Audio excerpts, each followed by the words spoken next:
Hi, my name is Ron Hood and welcome to Volume 2 of UrbanMaster.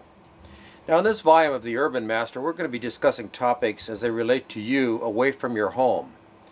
Now as you look through this video you're going to think, well gosh, this looks like it's made for travelers. Well, in a sense it is. It's a little bit about travel security and safety, but in reality the techniques we're going to show you here are only phrased for a traveler. The fact is that they all relate to people who are in any sort of an emergency. All of these techniques have application in the real world and during emergencies. Now in order to start this video we're going to travel off to Romania and take a little bit of a look at hotel safety and security. Then we're going to head off to Las Vegas for a little while and finally end up in a supermarket. And somewhere along this journey of information we're going to take a look at some of the techniques that you need to implement in order to make sure that the goods you carry with you for survival are not obvious to other people and don't make you a target. So without further ado, let's get started on this trip away from home. In the next few minutes we're going to be examining hotel and personal safety issues for travelers.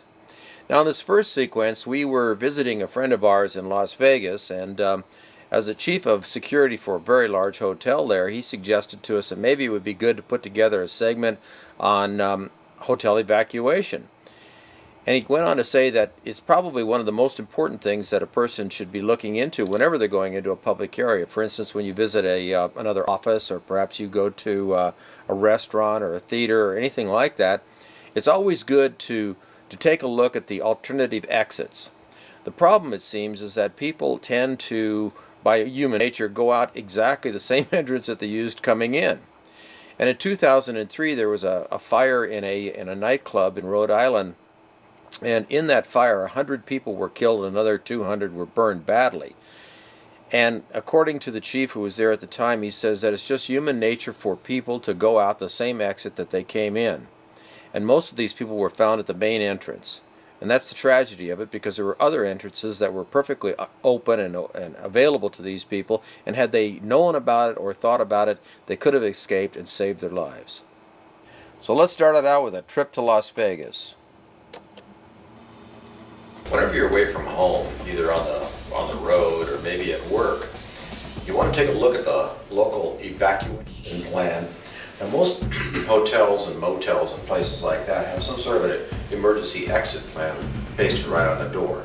Sometimes offices don't do that, but it's wise for you to understand exactly where you need to go in case there's an emergency.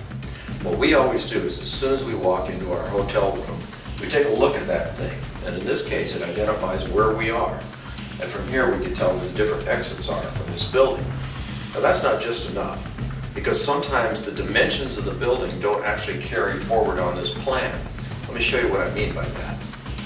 What you want to do is actually walk the emergency plan so you know exactly where these exits are. Now remember, in an emergency, you might not be able to see these different exits, and it's certainly not a time when you want to be searching around. So what you do is, before there's an emergency, as soon as you get into the room, take a couple minutes, walk it out, let's see what we've got here. We're going to turn left.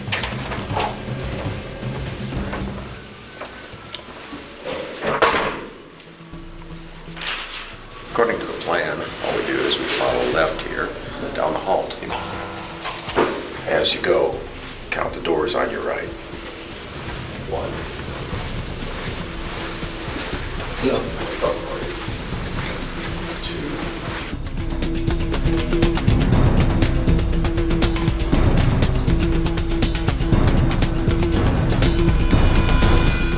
17.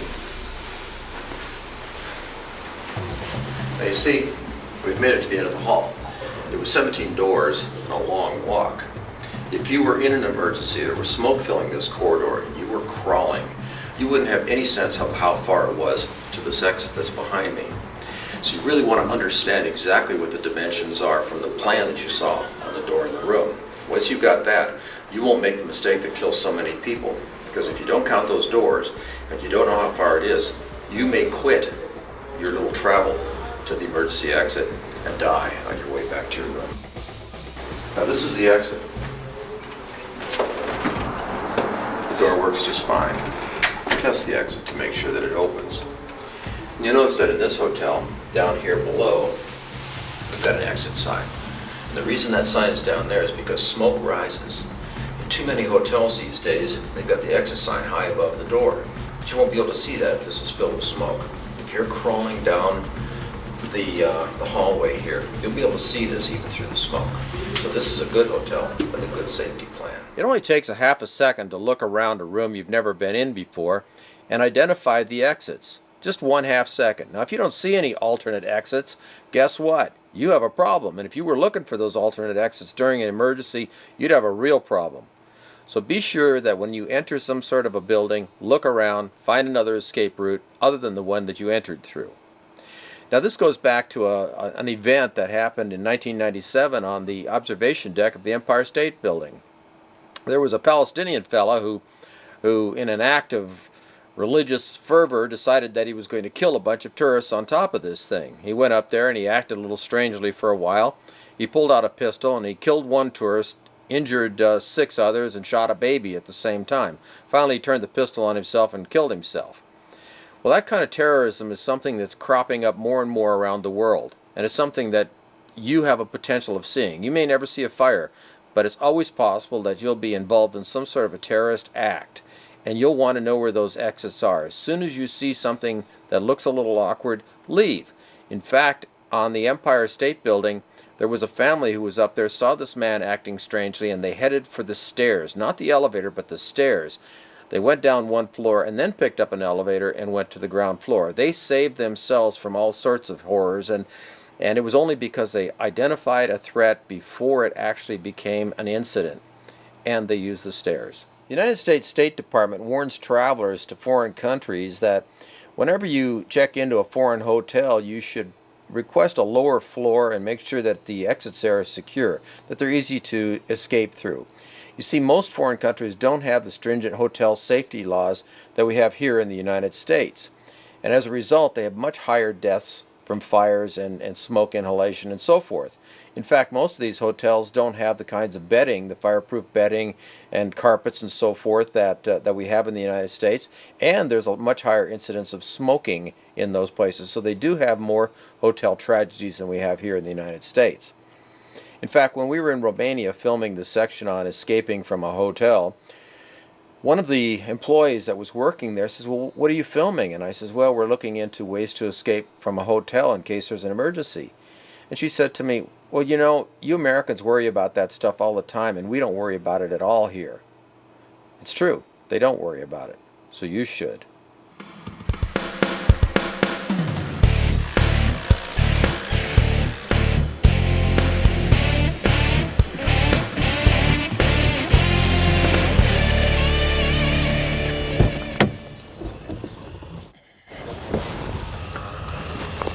Well, I'm here in Cluj-Napoca, Romania.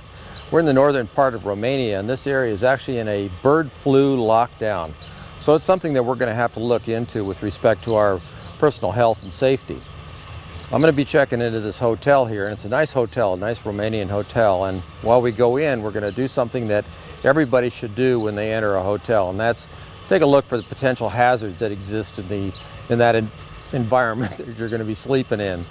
So let's go on and check in, and we're going to start up this little elevator here and see what they got going on. First thing we want to do is take a look at the risk around here, see if there's a place to escape other than this elevator. Whenever you get to your room, the first thing you want to do is take a look around and see where that elevator was. And here what we've got is a stairwell that heads on down. So if we needed to get out, well, we wouldn't take the elevator, we'd just take the stairs. But the downside of this is there's no fire doors, so if there was a fire on a lower floor, it just roar up here and right up that elevator shaft. So that's kind of a mess unless we've got another set of stairs to help us get out.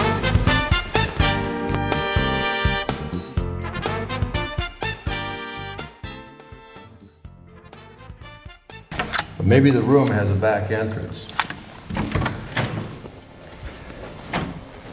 Oh. Nice room. One little problem, it looks like if there was a fire downstairs, we're in a box, so we're kind of caught in here. The only way out of this room is down those stairs or down that elevator. Neither one of those things are acceptable during a fire on a lower floor.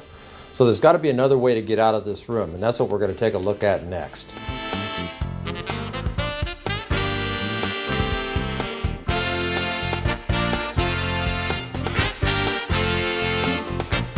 I noticed some windows over here, so let's take a look out those windows and see what we could do there. It's probably an option. Windows are sometimes good. Oh, here we are. Here's a way out. Well, all I've got to do is grab that gutter there and go hand over hand along that gutter until I get to the end, and then I'll just drop down onto that balcony down there. Yeah, that's a good one for karate movies and stuff. Well, we've got this window over here, and we'll take a look. Maybe there's some place we can, figure out how to open it. Perfect. I don't know if my knees can handle it. In order to survive that jump, we're going to need a piece of the equipment from our Get Up and Go kit here. So I'll just grab that.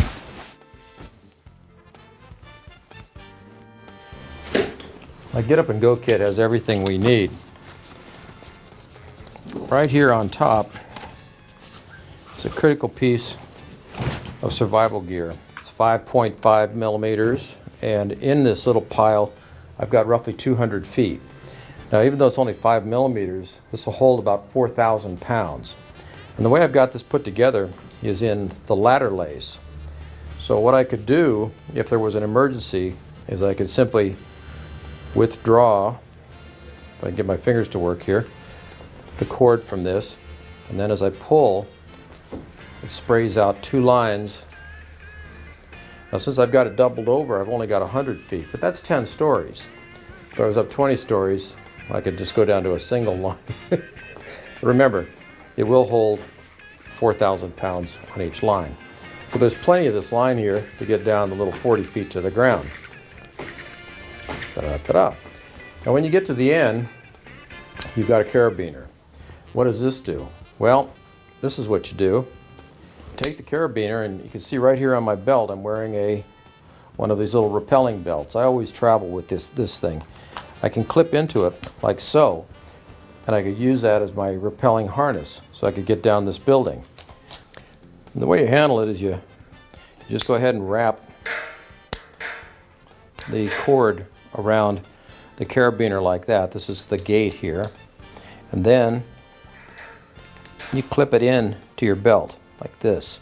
You can see the gate is open at the top, and this is around the base of the carabiner. To control your descent, all you do is hold on to this end. This puts resistance on the rope, and as you go down, this keeps you from falling to your death, which is always a good thing. The other end, this is the end you're going to anchor, is attached to something solid in the room. This could be attached to maybe a door or a bed or something massive like that. You've got to be careful with doors, because a lot of times they're just held on with screws, and if you pull the wrong direction, you'll pull the door right off and you go sailing out that window like a seagull.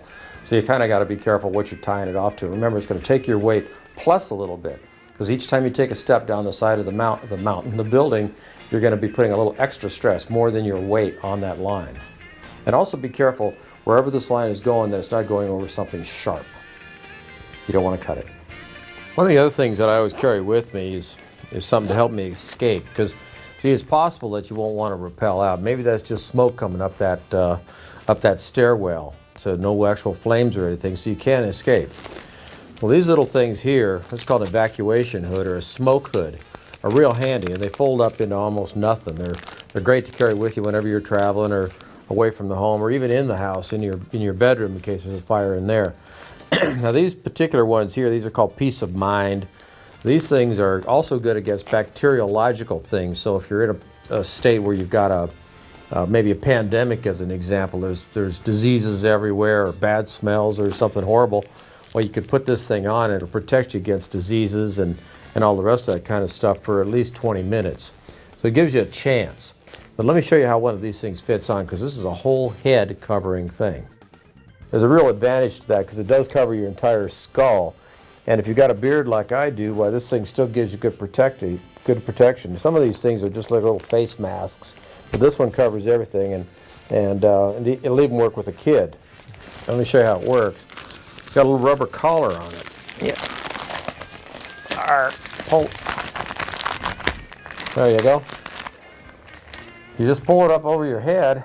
Once you got it on, well, you're breathing through this little face piece here, and this is what gives you the chance to get out without breathing that smoke.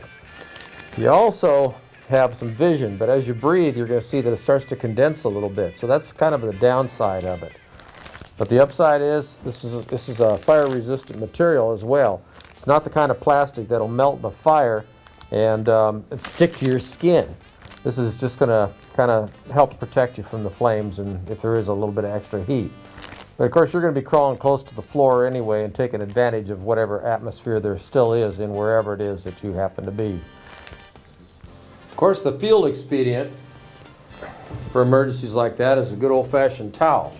All you want to do is wet it before you put it on, like so. You don't want to get it dripping wet because the water is going to get hot. You just want a kind of a moist towel to kind of cover your face and your head with. The way you kind of do it is, there you go, kind of cover the back of your neck, drape it over the top of your head, and cover your mouth like this. So you got a place to see out. Now your eyes are exposed when you're doing this, so they're always open for burning, but if you have glasses, you can protect them a little bit. While fire is likely to take your life if it happens, or it's potentially going to take your life, one of the risks that's probably a lot more probable than a fire in a hotel room is someone stealing your goods. So let's take a look at some of the security things that you can do when you move into a hotel room or some other place. One of the things I like to carry with me is a little rubber door stop. And with these things here, you want to kind of try to cut the very tip of the thing off, because if you use a door stop, you shove it up underneath the door. What it does is it sticks out the other side of the door, and if somebody sees that thing sticking out there, they know what you got going on. And all they have to do is push it out with a pocket knife or something like that. But a door stop just slips underneath the door, something like that. Then when someone tries to open the door, it just jams the door in place. That way you've got a little bit of time, a little bit of protection, and you can defend yourself. This is another little thing I like to carry with me. This is a little alarm system. This one's called a first alert. There's a couple of different kinds, but there's two parts. There's a little magnet and a little sound maker thing here. Make a pretty good little racket for the size. And these things don't weigh much, and they only cost a couple of dollars actually. So what I do is I carry these with me, and they're usually intended to be actually glued to a door. There's some double sticky tape on there, but I never do that. What I do with these things, I set them by the door, and as long as the magnet is right alongside the unit, it'll be quiet, like so. Now if somebody comes along and tries to sneak in the room while I'm in there, it just pushes that thing out of the way and sets off the alarm. That's usually enough to frighten them away. Another thing you can do with these things is you can open the door big enough so you can get out, about like this, and you step outside, and then you just reach around, set the thing right like you see it here, and turn her on, and then you leave the room. When somebody breaks into your room, why, they come up like this and hit it, and it makes a noise. Once again, you've alarmed the door. But it's a real cheap little thing. There's a lot of other ways I can show you how you can use these things, including in your luggage. These days, a lot of hotel rooms are putting security right in the room. As an example, in this hotel, they've been kind enough to give us a little locking safe here. And what you do with these is you just put your stuff in and you enter some number, and it locks that stuff up nice and safe, just like that. That way, once you got it in there, well, you can just take that damn safe with you, and nobody can get your stuff. The moral of the story on that one is make sure the safe is locked down before you trust it. These days, you can never tell when you're Well, your personal security is being violated in another way, because they can hide cameras just about anywhere. So I picked up one of these things here on the internet. This is an RF, radio frequency bug detector. It's a cheap little thing. I don't know what I paid, 10, 15 bucks. But basically it's just a radio receiver. And you can walk around in a room like this and wait until you hear a sound, and that'll tell you if there's a transmitter in there, because they can put transmitters to watch what you're doing in just about anything these days. Now I'm wearing a wireless microphone, and as I get closer to it, it picks up the signal from it. Bring the antenna out, it tells you where it is. And it works on just about all the frequencies you're likely to have a transmitter on. But it's a handy thing to take around with you so you could kind of watch to see if you're being watched. Today's travelers are faced with all kinds of new threats. There's threats to your personal security, there's threats to your financial security in the form of credit card theft and identity theft, and now there's the theft of your privacy. You'll find that nowadays they're taking hidden cameras, tiny little cameras, and putting them in tanning beds, gyms, restrooms, showers, all kinds of places.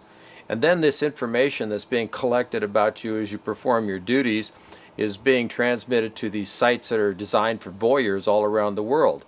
So you might find yourself being the star of a video you never authorized. Let's take a look at the topic real quickly.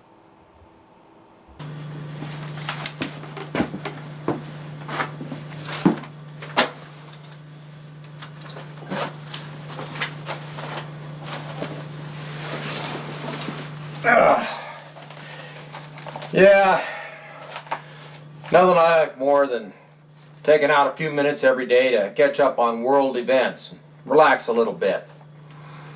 But you know, it's a little harder to relax lately because people have started to intrude in your privacy in the bathroom. Can you imagine that?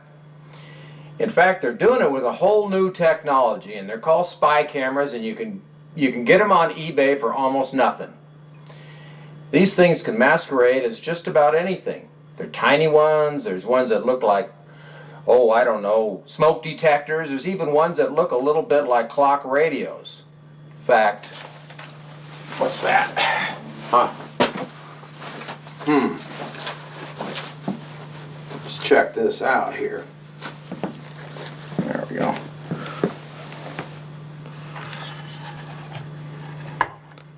Looky there. A clock radio camera.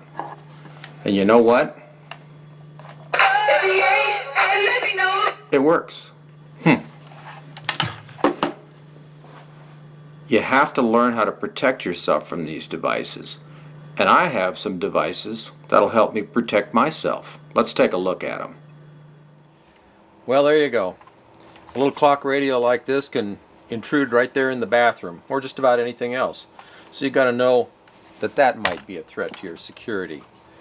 This one here, little camera that's built into a smoke detector, looks down on top of you. God knows where they might put something like that.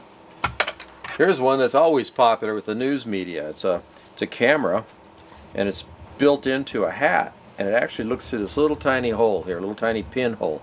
They're called pinhole cameras, and it, like the others, is wireless. There are no connections between the transmitter and the receiver, so the person who's picking this up might be just about anywhere within 100 feet or so. So if they see that the camera's been discovered, they boogie. How much do they lose? 20, 30 bucks. Here's another camera that's getting to be kind of popular now for people who like to intrude in other people's privacy. It's a camera that actually has its own built-in lighting system. It's an infrared lighting system. Let me show you what I mean here. If you watch the front of it here, it turns on a little light, a whole series of LEDs. And these are invisible to the naked eye. You could see them because the camera is sensitive to that light frequency. But this actually will light up a dark room and give you a fairly good picture. So these things can be hidden and illuminate a room in the dark. This is the ever popular mini TV camera. You can see how small the thing is. In fact, this is the same design that's built into the hat I just showed you. And I'll just plug this thing in like so, and you can see there it is, color and everything else.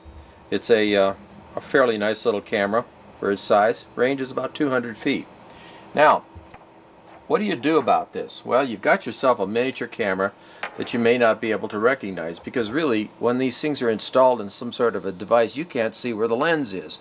It's so small. Well, they started developing little bug detectors. Now, you've got to know right at the beginning that these bug detectors are not special scientific devices that are good enough to be used by a private eye. These things are really consumer grade pieces of electronics, but they can help. And some of them are real junk. I picked these up on the internet, and I'll show you the junkiest ones. This one here is made to look like a little light it's a keychain light. You turn it on and you've got a flashing LED, which is kind of neat, and then you press it again and the little red LED beeps a little faster. Ultimately will stop flashing, and when it stops, then you can detect transmitters with it. But you can see you have to get right up close to it. That's not such a bad thing. If you go around in a room and you move this over every object in the room that might contain a camera, you might locate one. Oh, it also has some sort of fancy ultraviolet light that detects counterfeit money. This one here is a piece of junk. It looks kind of neat. It kind of flashes like that, and as you get it near a transmitter, the flashing increases. Same thing as the other one. As you get farther away, the flashing decreases. But you can never really tell what kind of range it has or if it's even operating. But certainly all these things operate on about the same frequency. Here's a little keychain one that looks a little bit like a little pager or something, or a little cell phone. You turn it on, here I'll turn it on, like that, and then if you see, as you get closer to the transmitter, it starts to beep and there's a red light flashes. You can see the range on that is a foot or two. And that's plenty, because if you were walked into a room and let's say you're in a changing room at a market, at a department store, you could just hold this thing up and kind of move it around, and then when you get a signal, bingo, you know that you're on candid camera. Here's another one, same kind of deal. It's called the Pro Hunter. I guess you hunt pros with it. It's already reacting to that. Let me turn it off again here. Well, obviously this one really is detecting that. See what it does there, it starts flashing right away. And this has got a little bit of range. I can move this clear out of the area and it will detect it. So if I was to walk into a room with a camera in it, this one will let you know that it's there. And another one. This one's kind of cool because it's got a buzzer mode in it. If you put it in your pocket, as you get closer to the transmitter, it starts to buzz in your pocket. You can probably hear that. If you want to increase the range, you pull the antenna out, and that actually increases the range some. You can also use the beeping motion and lights and so forth to identify it. This one here, you can sweep a room pretty quickly with it.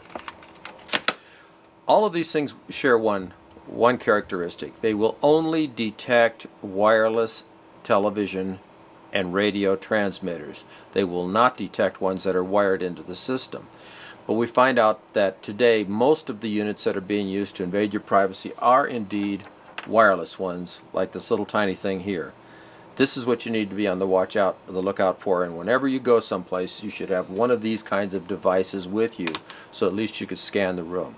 What do you do if you detect a transmitter like this? I don't know. Take it, crush it, or report it to the police. Your choice. Not everybody's going to have an RF detector to locate those hidden cameras, but there is a field expedient way of locating them, and it's not 100% positive, but it is pretty good.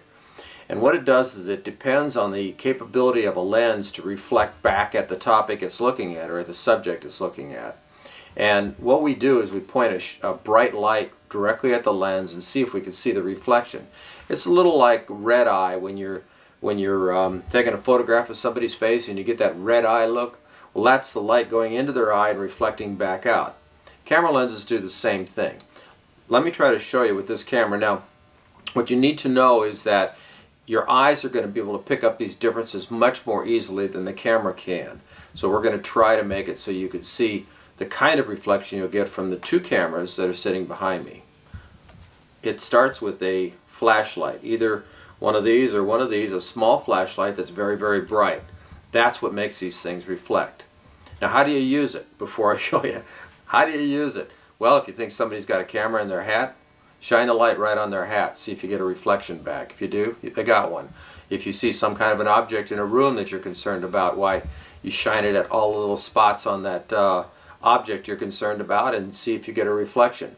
Basically, it means wiping or painting the room with light and look for anything that reflects back.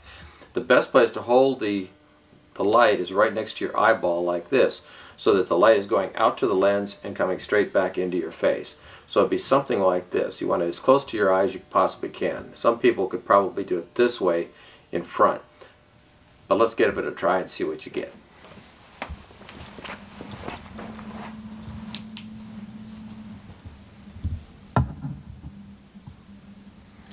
You see the little red and green lights? Those lights are reflections off the lens. Now we've got a camera on the right. That's the small transmitter. And then if you look carefully, right in the middle of the hat, just below the P in ESPN, you'll see a bright dot. It's right in the middle of your screen there. That bright dot is the camera lens.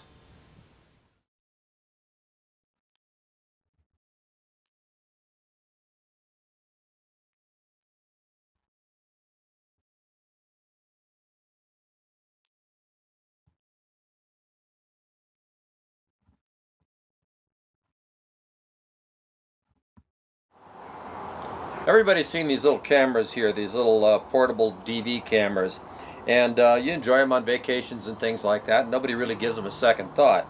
But a lot of these cameras come with a neat little feature called night shot. When you flip that on, you're able to take pictures in a dark room, which of course offers itself up for abuse of privacy. But they've gone a little farther. Whenever there's a new technology, someone's out there to pervert it. And that's this little lens here.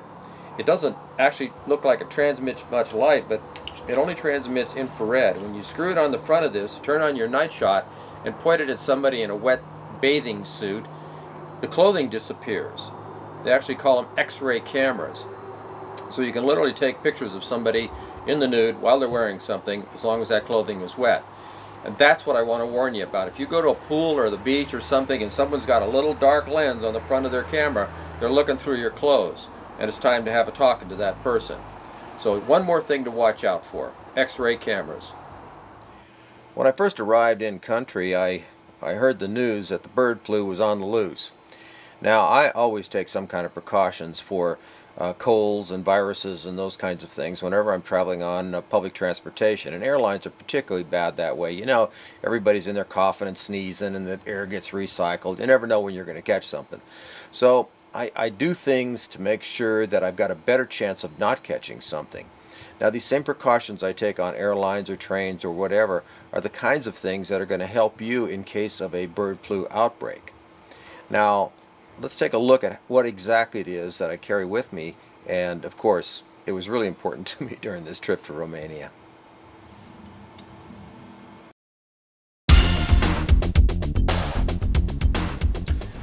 Well, I've been traveling through Romania now for about a week, and found myself in this little hotel here. Turned on the TV set and discovered that they've got the avian flu all throughout the country. Apparently there's about 40-something areas that are infected with the avian flu. Some people call this H5N1 virus, but it has a potential for killing a lot of people once it gets loose. At this point, when I'm talking, the virus actually hasn't made the jump from animals to humans. And when it becomes really dangerous is when it's able to jump from human to human. Back about 100 years ago, there was a thing called the Spanish flu that killed about 50 million people worldwide. Now, with the density of population throughout the world, the chances are that this thing has a potential to kill many, many times that number of people. In fact, at this point, when people catch the avian flu from birds, they have about a 50-50 chance of survival, and there's not a lot you can do about it. It seems to kill the very young and the very old. Well, the idea here with avian flu is, of course, to avoid it. And in order to avoid it, we have to use a number of strategies. Now, you can never guarantee that these techniques are going to save you, but what they do is they reduce your exposure, and that's the best you can hope for when you've got viruses floating through the air. And the things that we use are mostly, since it's an airborne disease, air filtration, something to stick in your nose to collect viral samples so you can blow them out, and other things. Well, let me show you what we've got in our little arsenal here for personal protection against things like the flu and colds and so forth. Most of the diseases you encounter any place are going to be airborne. Now, that doesn't mean that they're exclusively airborne. They also sit on surfaces like railings or doorknobs or bathroom fixtures, that sort of thing. So you can catch this stuff from almost anywhere.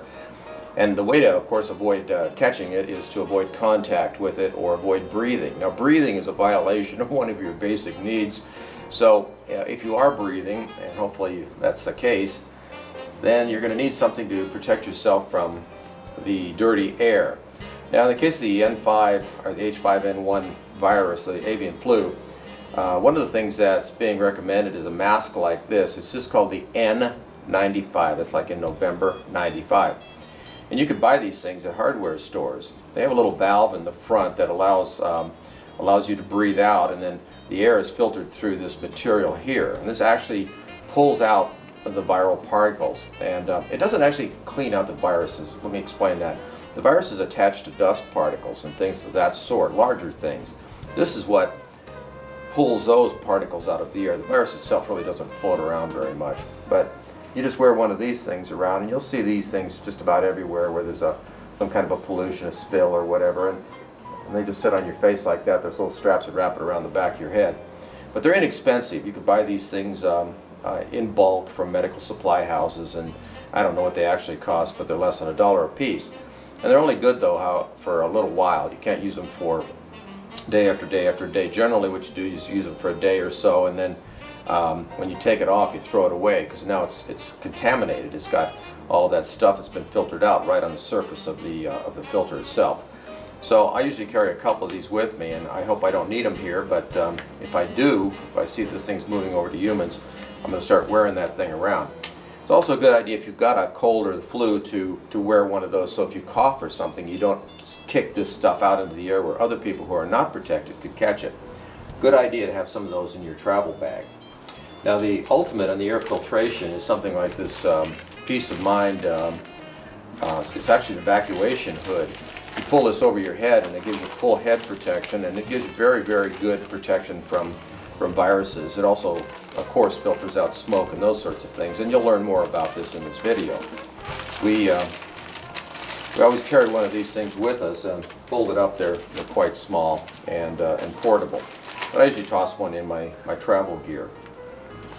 Another thing I like to do is I toss in a pair of gloves. Now, sometimes people say, well, you know, you should wear surgical gloves. It's true. You should wear surgical gloves. They give you good protection. There's a real barrier there to viruses.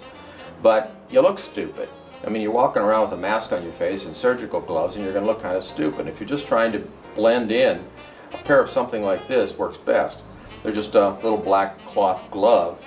And these are actually made for slot machines. You know, you get down there, jerk those things. But this has got a lot of texture on it, and it protects your hand. When you get done at the end of the day, well, you can toss it into some hot water, wash them off real good. They'll dry overnight. Then they're good for the next day. But if you wear something like that, it keeps you from getting the stuff on your hands, which is a good barrier. Now, if you do get it on your hands, there's two answers to that, of course. And these two things here are what I use. This is a hand sanitizer. This has got alcohol in it. And you want to, when you look at this stuff, be sure you get one with something like aloe or some other oil in it, because alcohol will dry out your hands. You pour a little bit in your hands here like this, and just smear it around like so. Make sure you get the tips of your fingers like so, and that way, and then just let it dry. Don't wipe it off. It'll dry in just a minute or two, and that's contact time. It takes that contact time for it to kill it. But when the alcohol is evaporating, it's drawing moisture out of your hands. So if it doesn't contain some sort of a moisturizer, what will happen is in a few days your hands will crack. And the cracks in your hands then become areas where the viruses and other things will hang out, and you actually increase your chances of catching something because your hands are now split and cracked.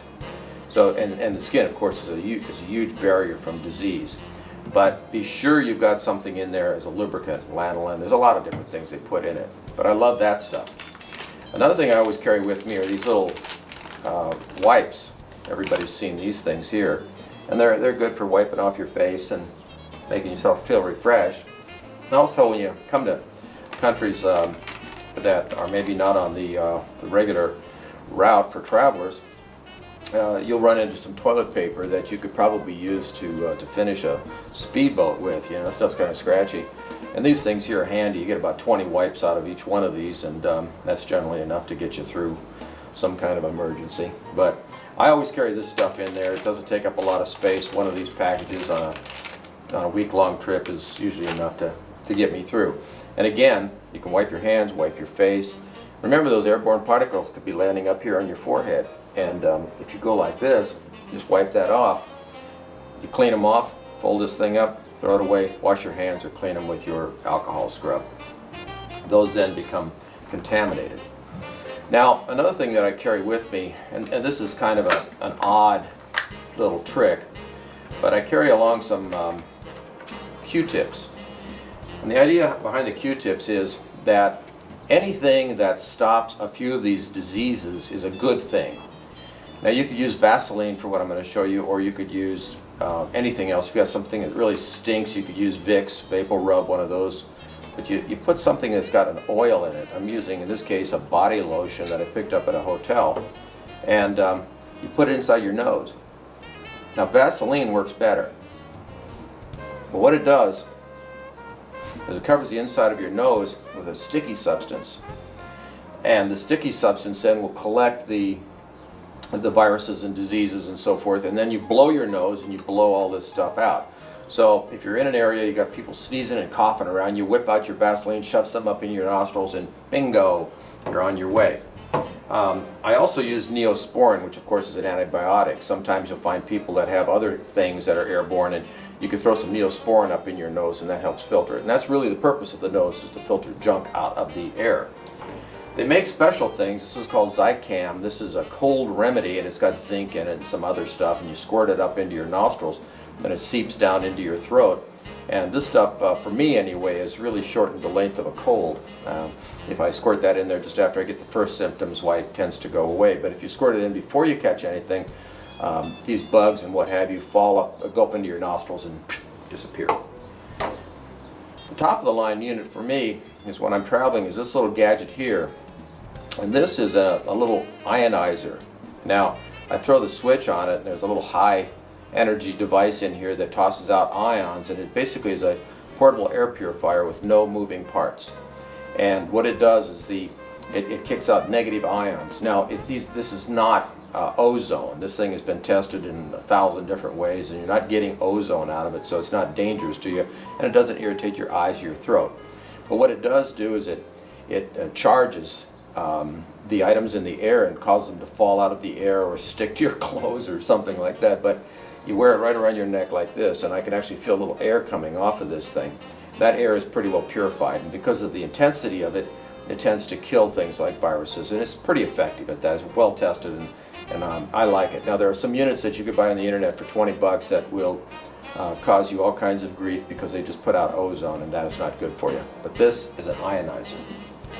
Well, that's about it for the air filtration things, and these are the basic items. On the plane I wear this, put a little stuff inside my nose, and just sit back and read.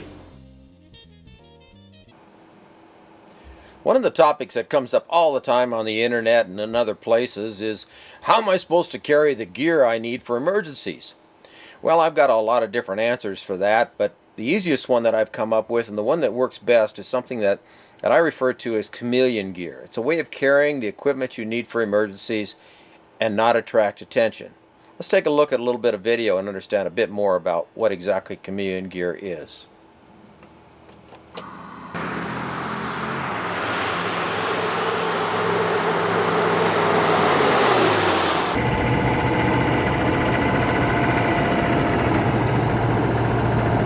The Hummer H1 is probably the ultimate urban survival vehicle. In a collision, it'll drive through just about anything on the road. It's strong, it's stable, and it's dependable. But it's also something else. It's obvious.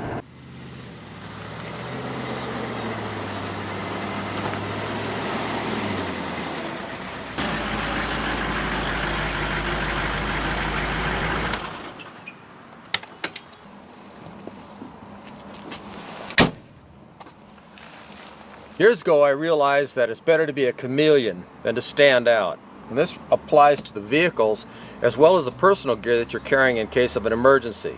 It's good to hide your gear so you don't stand out. Let me show you a couple of techniques for doing just that.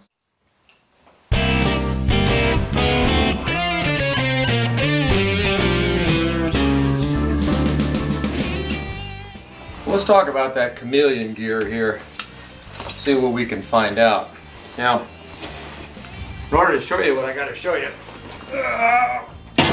we'll rearrange in the old house here. Start out with this chair and this coat, because this is one of the primary pieces of chameleon gear that I use. This here is a thing made by a buddy of mine, a guy named Scott Jordan from ScottEVest. I first started talking to Scott about 4 years ago, and he called me up one day. He says, "Hey Ron, I got this new product, and boy, it's a good one. It's a load carrying system. It's got a bunch of pockets in it, and you converts to a vest," and went on and on about it. And I thought, okay, Scotty, why don't you send me one of those and I'll take a look at it. Well, he sent me one. I looked at it, and I've been using them ever since. Let me show you a little bit about this product. If this sounds like a commercial, it is, kind of. Except I'm not selling them. Scotty is. This thing starts out with a pocket down at the bottom here. This is one of your main carrying pockets on here, and I'll show you what I got in it. I've got an MRE in here. I just keep one MRE in here. MREs keep for a long time, especially when they're in their package like this. Now, if it came down to needing to use this MRE, I'd probably slice off this outer package and distribute all the other condiments and so forth in different pockets in the vest. But for the moment, it keeps my food close together in the back. Believe it or not, one of these things will probably last you a couple of days if you're not working too hard, but at least it's some chow. I also have in here a little kind of a, I call it a health kit. It handles a lot of different areas, but it's all tightly packaged like you can see right here. And I'll show you what's in this thing. It's got some stuff in it you've already seen. This here is that little ionizer device that you've already heard all about it in another segment. I also keep in here something called Zicam. Now Zicam is one of those cold remedies. And I'll tell you something, one of these days they're going to do some research and tell me that I'm full of baloney, but the fact is, for me, this stuff really works. What you do, you just squirt a little bit of it up each nostril, and it helps to kill bacteria and viruses. And for me, like I said, it really works. Now, if you run into something like a pandemic, why, I don't know if this would work on that, but I'll tell you what, I'm going to take every possible opportunity to try to kill those bugs, and I'm going to bring this stuff along with me. Anything to reduce your chances of catching a disease are good. This here is some lip therapy. It's a Vaseline lip therapy. Basically, it is Vaseline. You've already seen how to stick this stuff inside your nose to help to protect yourself from bugs, but also in emergencies you tend to get nervous and lick your lips and do weird things like that. So it's good to have some of that along with you. Also, your hands get chapped. I also carry with me some of that hand sanitizer. You already know from another segment that you want the kind that's got a lubricant in it. Down in here I've got some water purification tablets. These are little iodine tablets, and you put a couple of these in a quart of water and bingo, you're on your way. It just kills bugs. It doesn't filter anything out or anything weird. I also have a couple of, actually this is 2 sets of vinyl gloves, like rubber gloves, surgical gloves, that kind of thing. And I carry these not because I need something that's sterile, but to protect me. If I am in an area where there's diseases or anything like that, I can cover up with this, and it'll protect my skin from picking that stuff up, and then later on I can pull it off and discard them. I also carry with me some of these hand wipes. These are also the antibacterial hand wipes, but these things are useful in a lot of ways. For one, you could refresh yourself with them. For another, if there is a major calamity of some kind, there may be dead bodies around, and those things begin to stink. Once you start smelling those things, you're going to wish you had these. What you do is just put them over your face, something like this, and it helps to put a refreshing smell in your nose and protect you from noxious particles that are floating around in the air. Another thing I have in here is a mask. It's actually a antibacterial mask. This is equivalent to an N100 antibacterial mask, and you can see it's really thin. But this one's different than the average one. It attaches with an adhesive backing. You peel this stuff off here, as you see, like so. There's an adhesive on here. Now what you do is you just slap this thing on your mug, like that, stick it on good and tight, and you're protected. This helps to keep bacteria and viruses away from your face. So if you are in an area where there's diseases and so forth, you can slap this on your face and it'll give you a lot of extra protection. Now if you've got a little bit of a beard, well, it's a little more exciting to take it off. Oh yeah, all over. There we go. But it's a good product, and I carry 2 of these things with me in my kit, just in case. Also down there in that back pocket, I've got a first aid kit. We really don't need to go through the contents of that. You can get lists for what goes into a first aid kit anywhere, but be sure that you've got some of your prescription drugs, if you have any, already stored in it. You want to make sure you've got everything you need.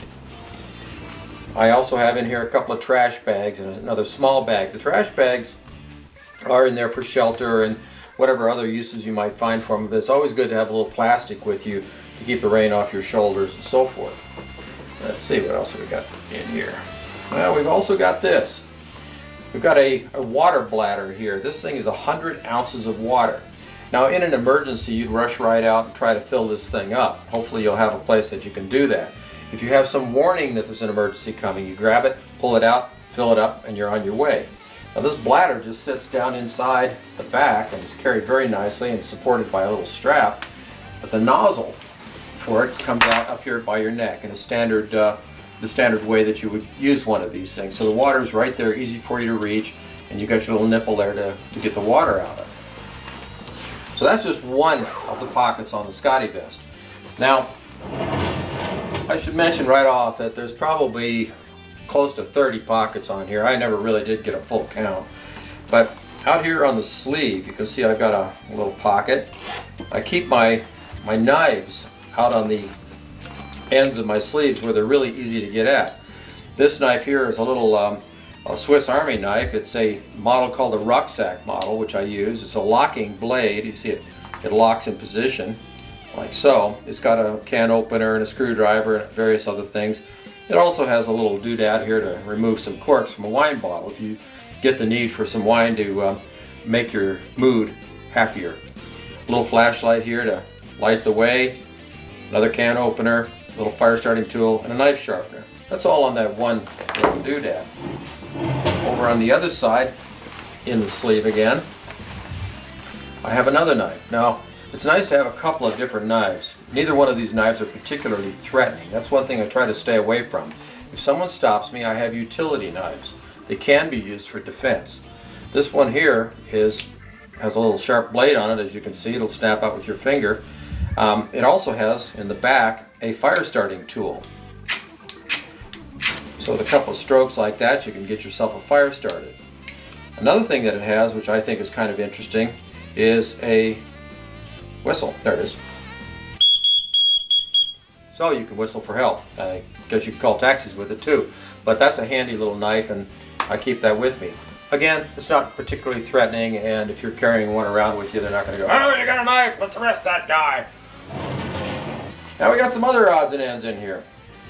We got ourselves a pocket here, and inside the pocket we have our peace of mind smoke evacuation hood. You've already seen this, but I keep one of those in my jacket. I also have with me a small flashlight. This is called a safe light flashlight, and the way it works is you've got a button on here and you get a beam out of it. That's a medium beam, and you hit it again and you get the high beam, and you hit it again and it goes to a flashing mode, and then you go back to off. When it goes to off, it's actually glowing a little bit, and this thing will shine for, I guess, close to 2 years in the very lowest mode and about a week in the high mode.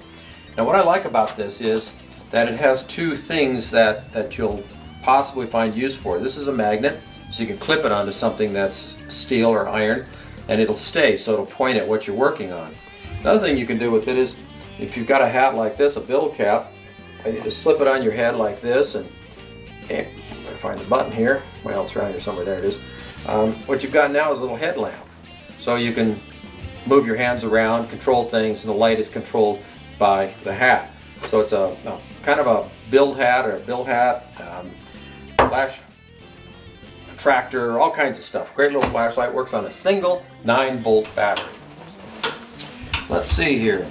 Got another pocket here. I feel something in it.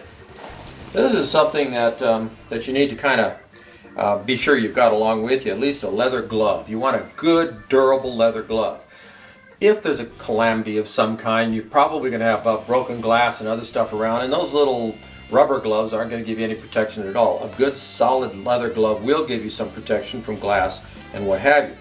Now, you'll better check the local laws in your area, but this particular one has something special built into it. And as I say, this is something you might not be able to use everywhere. It has about 5 ounces of lead built into the fist part. This will help you to break out windows if you need to. It'll also help you break out teeth or jaws or whatever else. But it's a kind of a hidden self-defense tool. You put it on your hands if you've got a potential problem and you've got a little extra wallop in your fist. But again, I'm not recommending those unless it's legal where you live. There's another one of those over on the other side here. So we've got both of our gloves, and they're in the appropriate places so I can get to them. On the inside of the jacket here, I'll just flip this around. There's more stuff.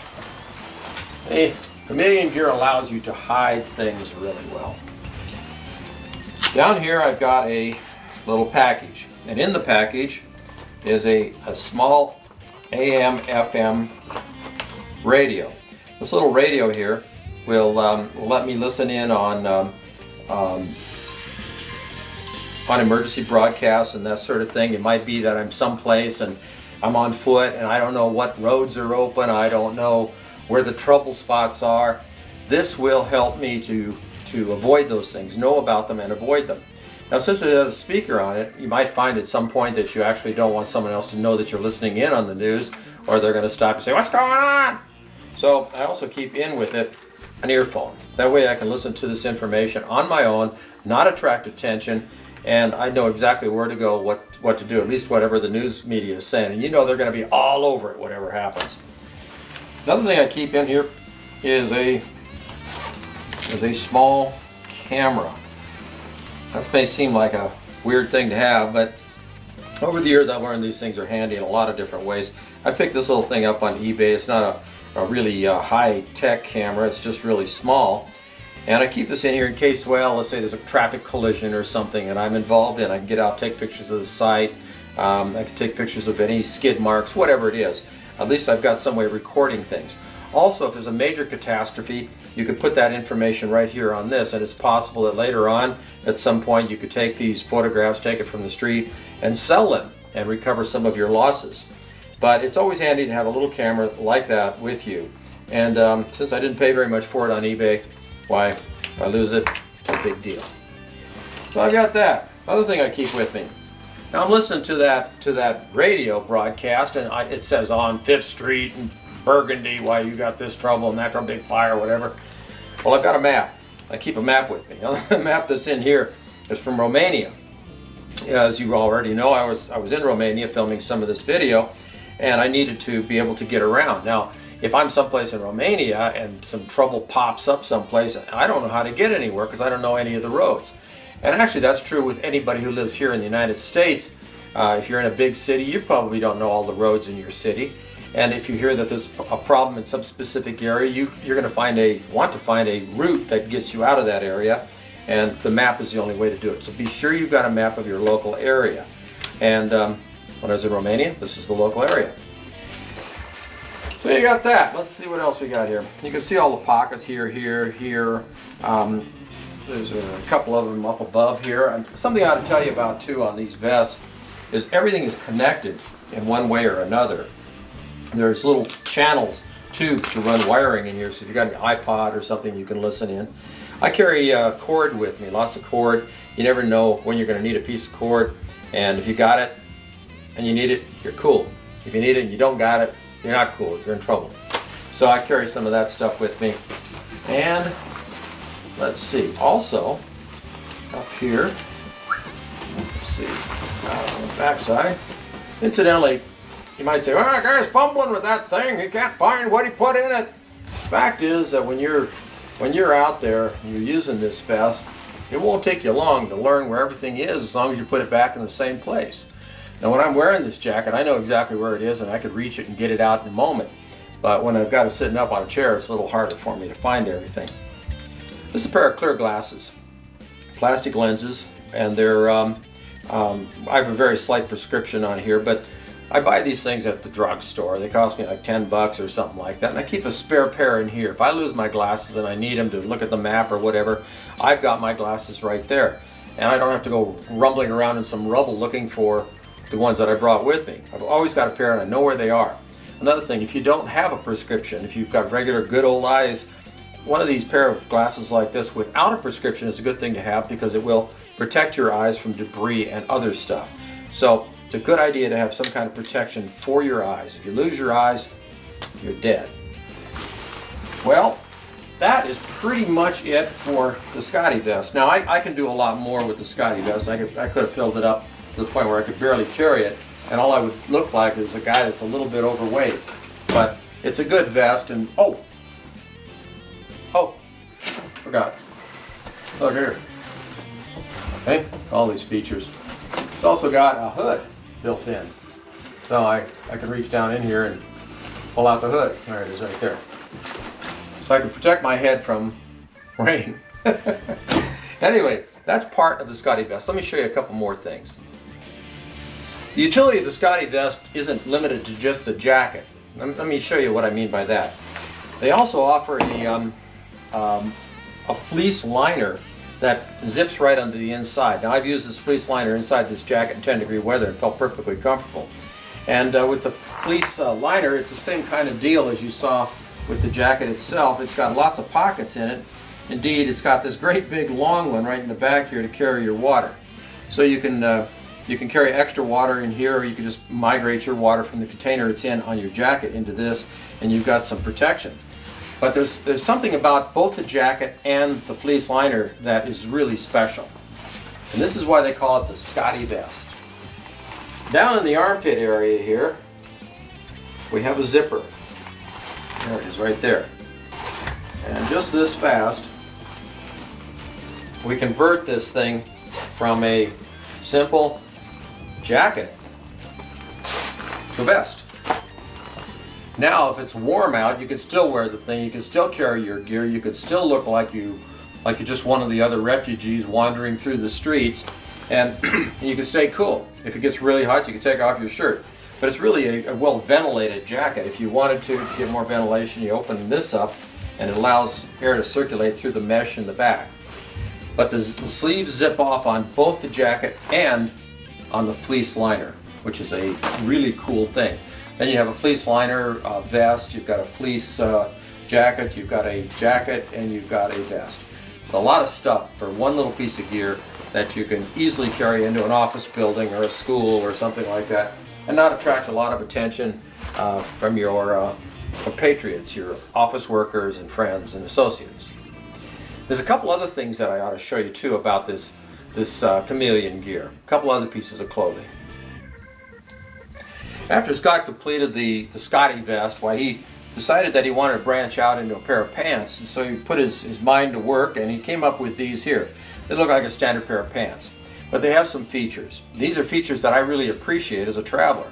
When you go to other countries, other people sometimes think that the stuff that you own actually should belong to them, and so they attempt to acquire it.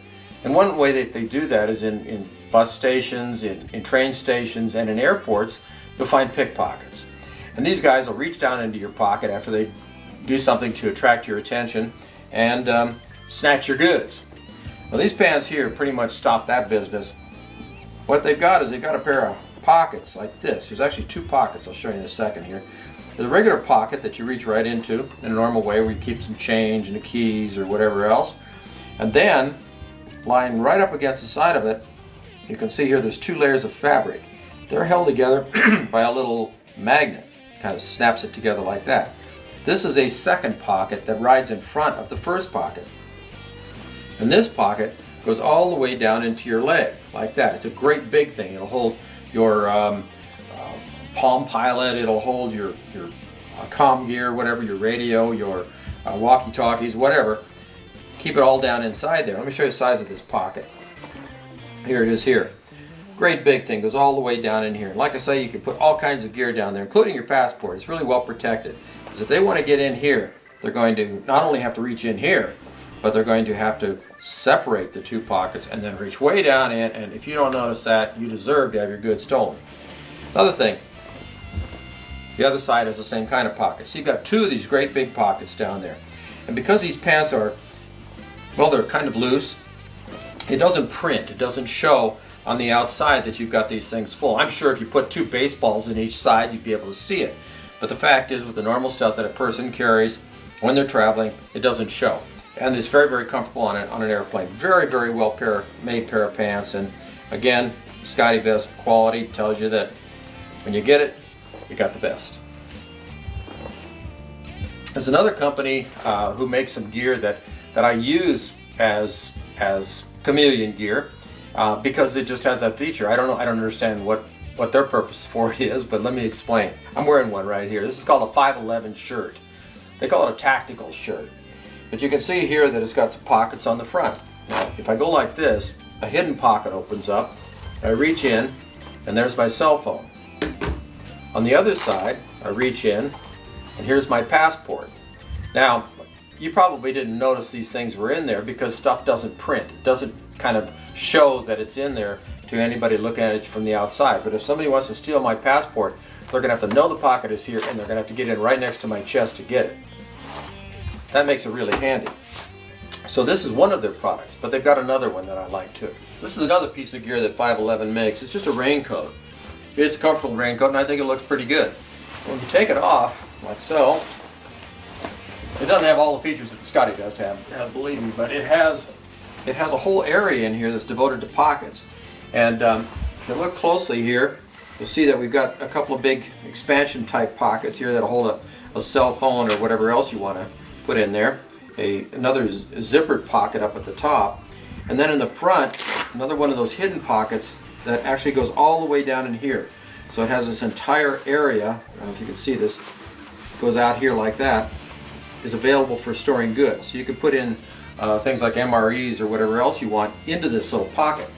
And it does that on both sides. So you've got a giant pocket that covers this whole area here, a couple of small pockets, and then another pocket at the top. So it's actually got quite a bit of storage in it for a raincoat, and it kind of complements the ScottEVest and other things that you have with you.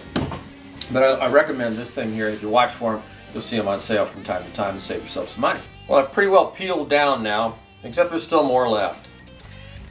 First thing I want to show you is my belt. I don't get excited here. I'm not going to do anything crazy, so you don't have to send the women and children out of the room. I'm just going to pull off my belt here. And you see, got a zipper down there.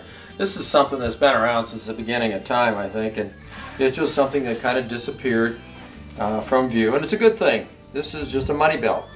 Now, one of the things that you need to do is to be sure that you've got some cash with you. I keep a little bit of money down inside this belt like this, and I wear it every day.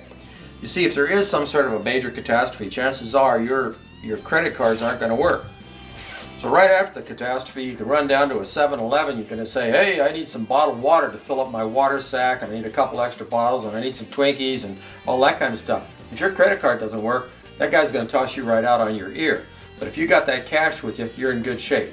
Don't make it big bills. I got a 100 in there, but I also keep 20s, 5s, 10s, and that kind of thing in there. So if the guy says, well, I don't have any change for the money, you go, oh, yeah, really? Okay, well, I got some smaller bills here. So keep some bucks with you in a money belt, and that way you're protected against credit cards. Now, here's another thing I keep with me. I keep a little multi-tool. There's several different models. This particular one is made by Leatherman, and there's another one that I use a lot of the time, which is called a Gerber tool. But a multi-tool is handy. It's got all kinds of things that it'll do. Some people don't want to trot one of these around because they weigh a little bit. There's another thing I carry with me. That's this little flashlight here. This is probably the ultimate flashlight. This is it's an LED light, but it's got a 5-watt LED. And it's got like 15 different modes. If you push the button enough times, it's going to start singing to you. But if you press it just one time, you get a light. You press it again, you hold it on, it goes up to 5 watts.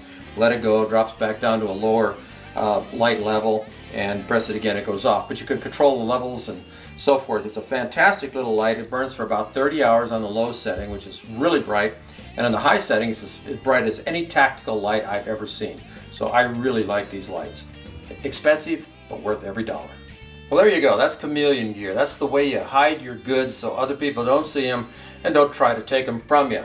Now, the solution that I offered you here is just one of many different ways of doing it. You might find this more convenient to put it into some sort of a bag. A bowling bag would look good. A baby diaper bag would be fine. Anything that doesn't attract attention to you. Now, I see a lot of these bug-out bag kits that people have, and they're fancy tactical gear with stitching on them and big buckles, and man, do they look cool. But if you're walking down the street and somebody sees that, they're going to be attracted to you. It's just like that Hummer. When they see that thing, they're going to go, oh yeah, what's that all about? We can get that from him. But if you're walking by that same guy with that tactical stuff, you got your stuff all concealed, they're going after Mr. Tactical. They leave you alone.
Hood. Ron and I travel a lot, so I have a few items that I would like to share with you that we like to bring along with us on our travels. The first thing that I want to talk about is this Angel Alert Child Distance Monitor. Now what it is it's two parts, and there is a transmitter and an alarm, and they come apart just like this. And in case you have a small child that you want to keep within 30 feet of you, this is what you use. You put the alarm on your child, the transmitter on you, and if your child runs 30 feet away from you, the alarm starts going. Now you can also apply this to your luggage. Say you don't have a child and you want to use this for your luggage. You attach the alarm directly to your luggage and the transmitter to you, and if some bad guy, when you're getting your tickets or talking to someone or whatever, takes off with your bag, once he gets 30 feet away from you, that thing's going to start beeping and he's not going to know what the heck's going on. So most likely he's going to drop that bag. We just like to take this along with us when we travel. It's just an extra safety device. Here's a magnetic alarm that you can buy for a couple of dollars at a lot of stores. It's very inexpensive, very effective. It is something that I use every time I'm going to leave my baggage somewhere in my room. What I do is I put it together, turn it on, and you can tell it's already on, and if someone decides they're going to come into my room and take my luggage, that's what they're going to hear. Eek. They're not going to come in here and try to turn it off. They're going to boogie. So this is a very inexpensive way to keep your things safe. One thing that I want you to remember if you are going to use these is if you're going to be traveling with these in an airplane, please take the battery out of it, because you certainly don't want this going off while it's in the luggage compartment of the airplane.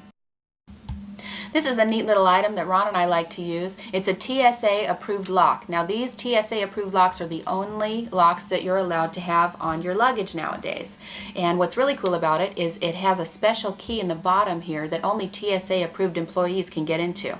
And this is how you get into it for yourself with this combination lock.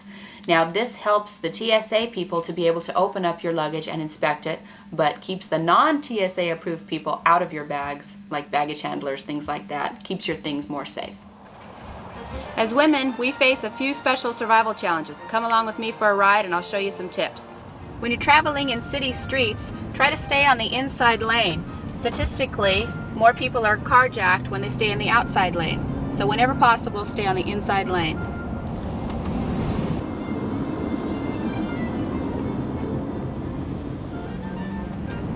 When you're picking a parking place in a supermarket or a mall, try to pick a parking place that's not right next to a large truck or a big van.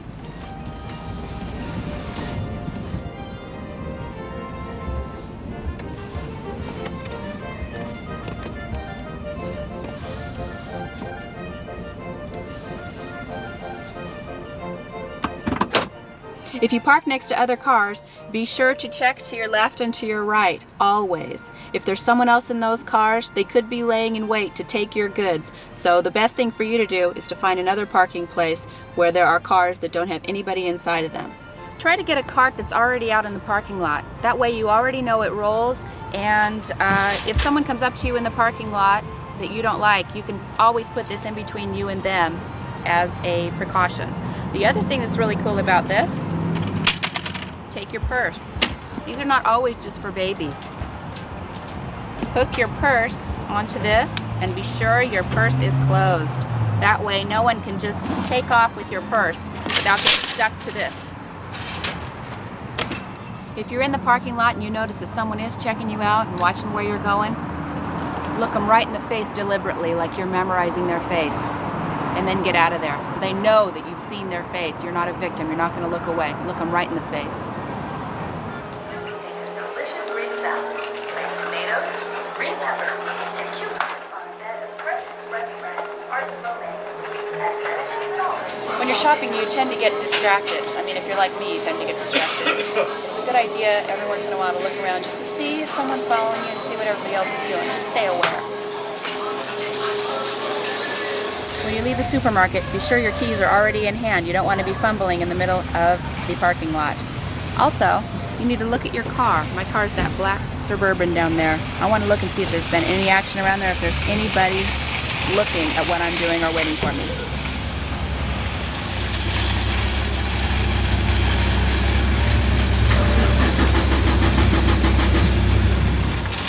Now when you roll up to your car, you just look inside to see if anything is disturbed in there or if anybody is inside your car. You'd also want to look at a car next to you and see if anybody was waiting in their car. And especially if they're not looking at something or doing something. If there is someone there, go back into the store and ask someone to come out and help you. When they ask you if you need help, don't hesitate to say yes, that's what their job is. The other tip is, when you're looking away, you can use this as a reflection. Use this as a mirror so you can see what's going on behind you and you can still be doing your things and opening your car safely. As soon as you get into your car, first thing you need to do, lock your door. Very easy, quick thing to do. Make sure your windows are up, and if it's a hot day, use your air conditioner to cool you off. Don't roll your window down, because that gives a bad guy an opportunity to come in and grab you to get you out of your car. Another tip is, if you have something else to do, like check your receipt or make your checkbook out or whatever you need to do after you're done with your shopping, move to a different area, especially if there's someone sitting in a car next to you. Move to a different area, one where you can see what's around you. Be aware. That's your best opportunity to stay safe. We talked a little bit about MREs in Volume 1 of the UrbanMaster series, but I want to tell you a few things about MREs that you may not already know. Now, you've already seen what an MRE looks like, and I'll go ahead and open one up here and let you get reminded. An MRE is basically a complete meal. It's got a major entree. In this case here, it's pasta and vegetables Alfredo style. Sounds pretty good, doesn't it? It's got a, this one here is a peanut butter package. That'll keep you good and juicy. We've got some iced tea or a tea drink of some kind in here. We've got an oatmeal cookie that's chocolate covered. And we have some crackers. Now this is a standard MRE. Some of these things contain additional items, including spoons and forks and spices and stuff like that. But this one here is your basic MRE. Now inside the MRE, we have a package that contains the actual food. And like everybody else, I like to have my food hot. Well, they've come up with a way to do that, and it's called the MRE heater. And that's this thing here. It pulls over to next to nothing, and some of the MREs actually come with these things included. Well, how does an MRE heater work? Well, let me show you a little bit about this thing. Basically, it relies on a chemical reaction. They've got magnesium, some iron powder, some salt inside of a kind of a little cardboard box down in here. And when you add water to it, it starts a reaction. It's actually called rusting. And as it rusts very, very rapidly, it kicks off heat. And the heat from this thing will reach 150 or 175 degrees, believe it or not. It actually appears to be boiling. One of the byproducts of this boiling process is going to be a gas, and the gas is hydrogen. So these things kind of smell if you do them in an enclosed area. In fact, if you do enough of them in an enclosed area, you're basically setting up some sort of a hydrogen bomb. Now, let me explain one little thing about these, and it's a mistake a lot of people make with their MRE heaters. When they look at this, they see down here a line for filling in your water. You can see do not overfill. Well, they're serious about that. They don't want it overfilled because it slows down the reaction. You actually get less heat for the amount of water. Well, how much is the proper amount of water? Let me give you an example. In the illustrations, they show you pouring a canteen into it, and I think that's what sets people off. I just added a tablespoon of water, one little tablespoon. If you look at it, it's just right. That's all you're talking about, 1 tablespoon of water in one of these packages. Now, as soon as you put the water in there, what you want to do is kind of move it around like so to get all the stuff inside nice and wet. If you need a little bit more water, you can add another half a tablespoon of water just to kick it up a little bit. Now, after 4 or 5 minutes, it'll start to react. I ought to mention too, the ones that I've got here in front of me were made in 1992. I'm going to add another half a tablespoon of water here, just a teaspoon, like so we can get everything real wet. And you can usually tell when you look at the cardboard inside if it's wet enough. But add a little bit of water at a time. So now we're starting to get a reaction. It's starting to actually heat up. When you want to heat your MRE, how do you do it? Well, here's how you do it. Here's your MRE packet. You do not open it. What you do is you take your MRE packet, your entree, your main course, whatever it is, and drop it down into the package like so that it's over the top of the little heating element. That's this pad right here. Okay? Now what you do is you fold this over. You can fold it over frontwards or backwards. I'll just fold it over backwards so you can see. And you set it down so that the water is down at the bottom and the opening is up at the top, like this. And you let it set for about 10 or 15 minutes, and it'll be good and hot. Makes you a good warm meal in a 10 or 15 minute span of time. Now, while this is reacting like this, it's actually just heating up the contents. You'll realize pretty quickly that with all the heat that this thing is throwing off, you could do more than just heat your food. If you want to, you make a little bit of coffee. You can pour in about a cup of water, something like that. Add some instant coffee or tea or whatever it is, and just set it right up on top like so. And that way you'll heat it up. It's not going to be hot, piping hot, but it's going to be warm tea or warm coffee. So you've got two things going off of one of these heating packets. If you've got extra heating packets, well, you could go ahead and charge up another one of these things and actually heat your coffee to a reasonable degree. You're not going to get it to boil. This isn't going to purify water. All it's going to do is heat the stuff up. Well, while that's cooking away here and we're getting ready for our fine meal, there's a couple of other things that you can do with an MRE packet that you may not know about. The first one I don't want to recommend to you. I just want to tell you about because it is something that if you made the mistake, it could be embarrassing, and if you needed to make the mistake, it could be handy. Basically what it comes down to, and I'm not going to do this all the way because of something you'll learn in just a moment. You open up your MRE packet and you grab a bottle of Hood's Woods tongue scab sauce, or you buy some Tabasco sauce or one of those things, and you sprinkle about a tablespoon of that down inside of this package. You might need to add a little bit of water as well, and let it start to react, and get it the heck away from you, because what it's going to do is it's going to kick off a whole bunch of this hydrogen gas, and in the hydrogen gas you're going to have pepper It's going to be a pepper gas, and it's going to be very, very obnoxious. If you've got some kind of a, let's say a critter holed up underneath your house, you could try packaging one of these things up and toss it in there, and it should drive most critters right out, because it's very, very irritating. But don't do this in a foxhole. You'll learn in a hurry that you don't want to. Another thing about these that, oh, looky here. You see it's kicking off that hydrogen gas, and you can see that it's starting to swell. That's from the hydrogen gas that is pumping out. I'll just let that get back to work here. Another thing that you hear about is, well, golly, these things have kick off hydrogen gas, but they've got something else going on in there.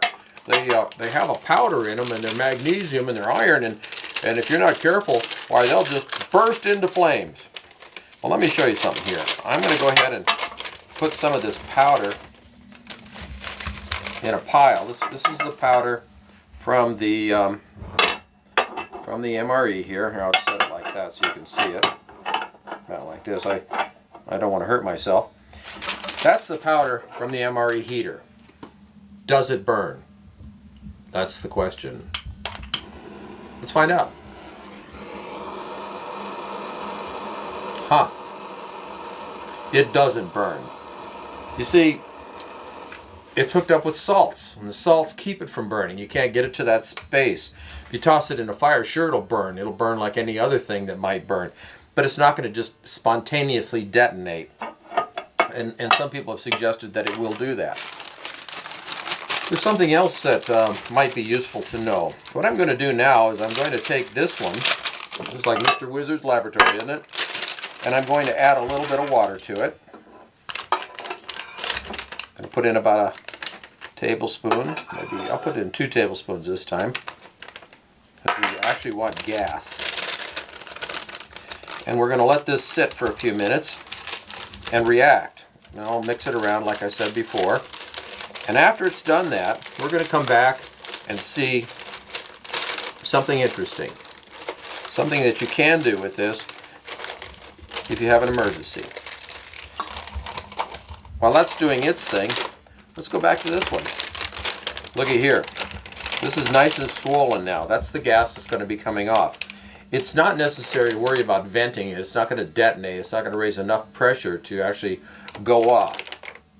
However, there have been people who have amused themselves by taking the powder out of these things and putting them in a small bottle, something like this, and then adding a small amount of water and tossing it out on the yard to watch it go off. It's not an astounding explosion. There are a lot better ways to make a bang sound, and it's just something that people do. Well, let's wait for a couple of minutes and come back and see that last trick. I've got my knife here and my lighter. Now you can imagine if you needed to get a fire started what you could do with this.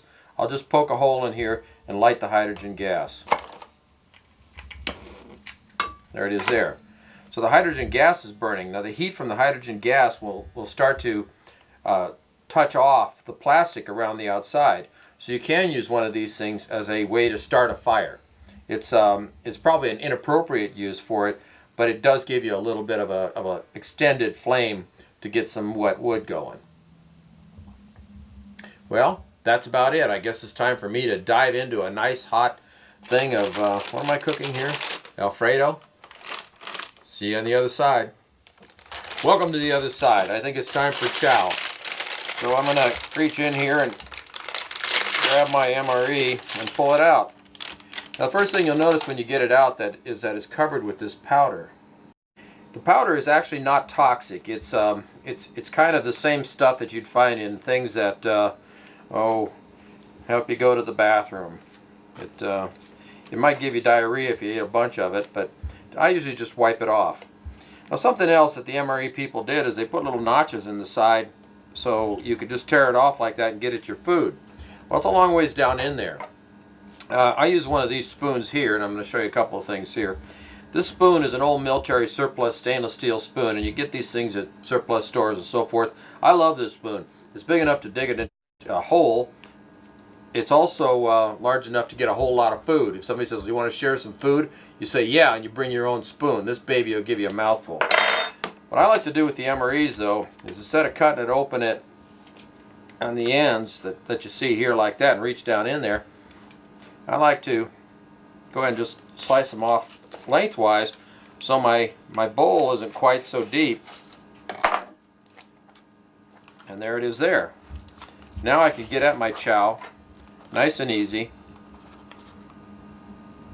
and enjoy myself. Bon appetit. Oh God.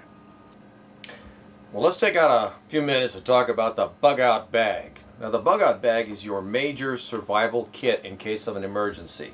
This is the kit that has all of the goodies in it, the stuff that you need if you have to evacuate your home or leave your business behind or whatever. This is the big daddy. Now there's been a lot of discussion about bug out kit contents over the years. You know, you want to add this, they want to add that, radar detectors, you name it. Put more stuff in it. Let's make it heavier.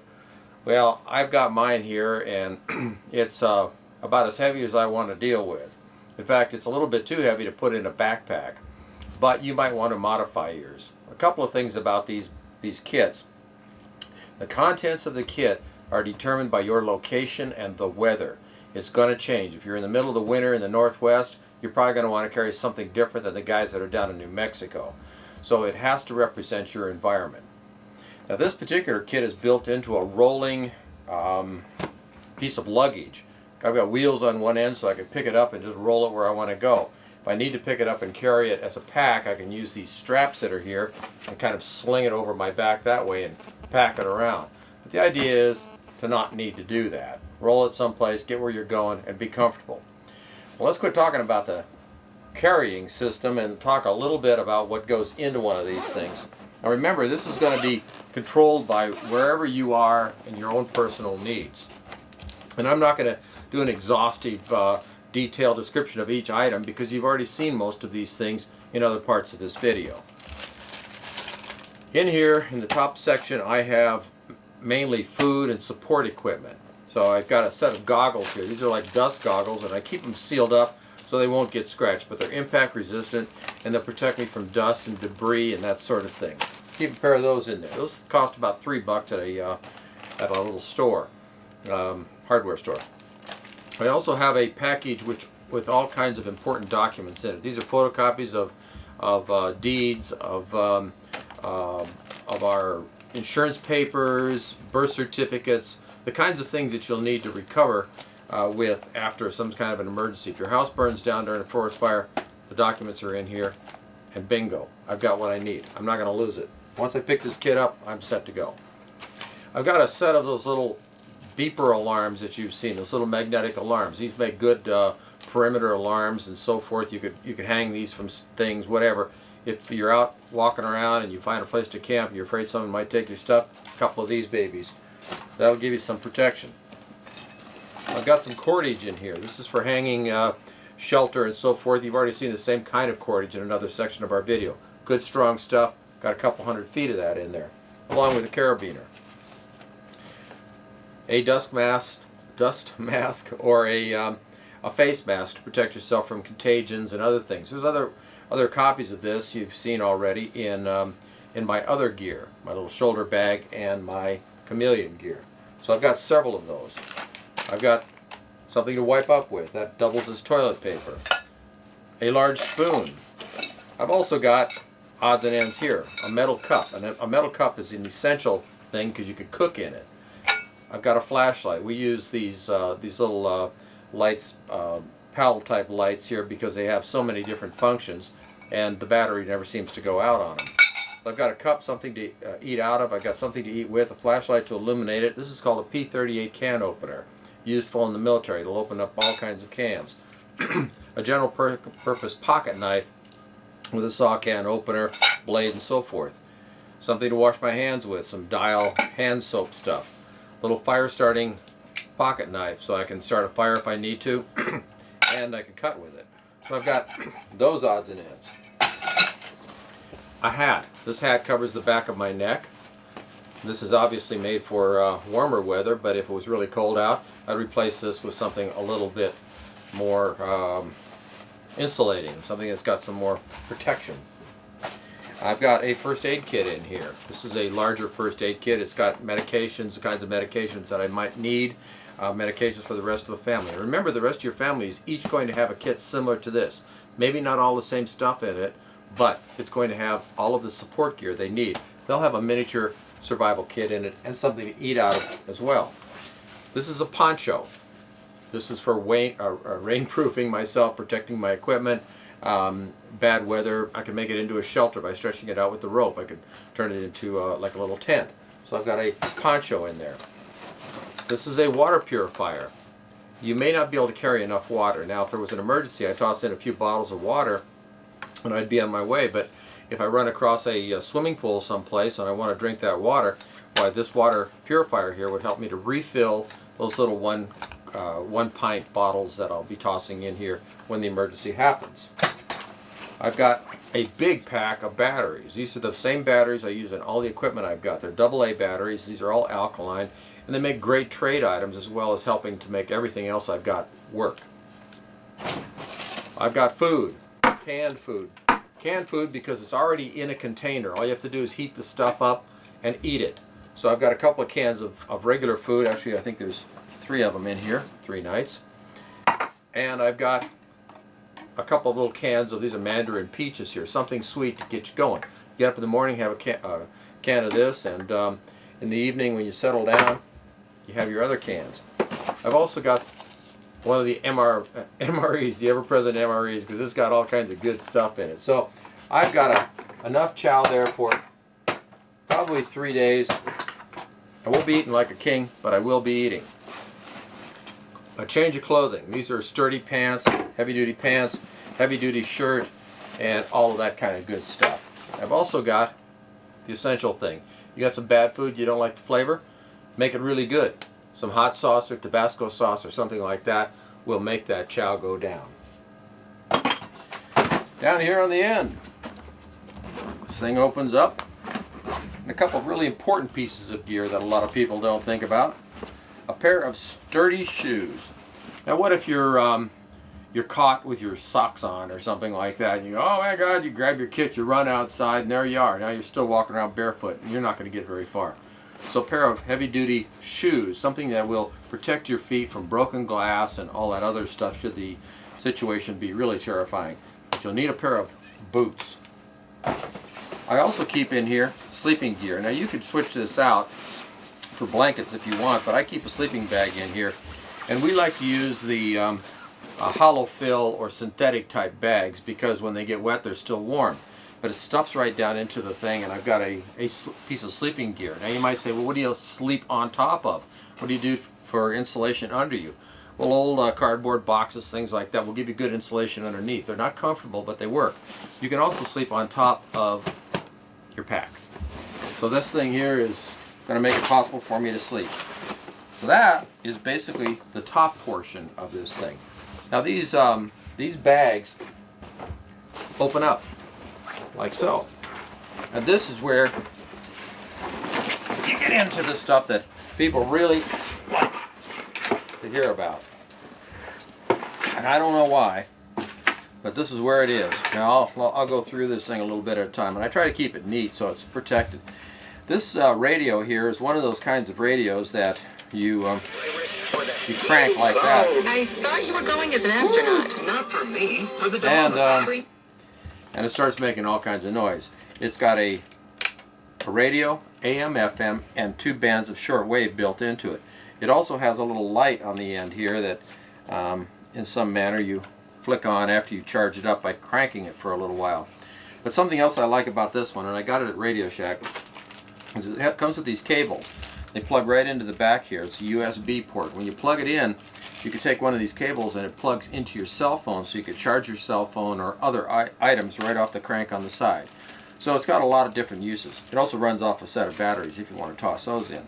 But it gives you some light, sound, news, that kind of thing, and it charges up your cell phone. All good stuff. Something else I keep in here, a pair of binoculars. I may not want to get close to something, but I want to see it well enough that I can avoid it. In other words, if I see something down on the road ahead of me that disturbs me a little bit, I don't want to drive up to it to find out what it is about it that disturbs me. I want to be able to see it from a distance So I carry a set of little binoculars like these. You can pick these things up just about anywhere, and I like this size even though it doesn't let in as much light as a bigger pair because they are very, very portable. I also carry with me some other odds and ends, more water stuff here. I've got some iodine tablets to purify water. I've got some eye drops. You might get, again, debris in the air can mess up your eyes, so I carry some Visine with me to help wash the red out. A compass to help me locate myself on maps. And the last thing down here, this is a set of lock picks so I can open up locks. Now, I'm not going to discuss lock picking with you in this video. Maybe in the future someday we'll get around to making something about security, but at the moment a set of lock picks is a good thing to have with you. Learn how to use them, learn when to carry them, and when it's illegal. This portion down in here, oops, something else. This is a scanner, a police scanner. Actually, it's more than police. It's police, weather, news, all kinds of different things. But I keep this with me because I can tune into the emergency broadcast frequencies and find out what's going on, what I need to avoid, or what I need to do, where I need to go for assistance. So a scanner is a darn good idea, a good thing to have with you. This down here is held in pretty tightly. I'll open her up.